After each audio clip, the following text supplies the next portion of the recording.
Bonjour tout le monde et bienvenue dans cette nouvelle vidéo au cours de laquelle nous allons apprendre à effectuer des opérations à partir d'une cellule de référence. Par exemple, j'ai devant moi les charges d'une entreprise au cours de l'exercice 2023 et je veux connaître la proportion de chacun de ces éléments dans le total. Et donc, ça fait pour les achats de marchandises, ça fait le montant des achats de marchandises qui se trouve dans la cellule M23 divisé par le total qui est dans la cellule M33. Ensuite, pour les amortissements, ça fait le total, le montant des amortissements qui se trouve dans la cellule M24 divisé une fois encore par le total qui est dans la cellule M33. Ainsi de suite, ainsi de suite. Mais je vous ai déjà montré dans l'une de mes vidéos que lorsqu'on a effectué une première opération, il faut demander à ASL de répéter la formule sur les autres cellules.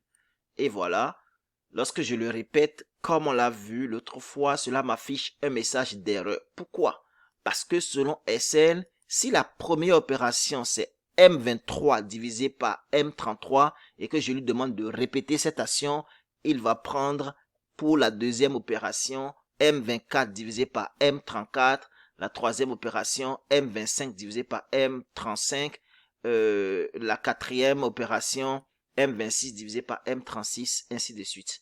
Et comme les cellules après M33 sont vides, SL m'affiche un message d'erreur parce que c'est des cellules qui n'ont pas de valeur, donc considérées comme 0. Et puisque je ne peux pas avoir 0 au dénominateur, SL m'affiche un message d'erreur. Comment régler la question? Pour le faire, il suffit d'indiquer à SL que je veux effectuer toutes mes opérations en faisant référence à la cellule M33.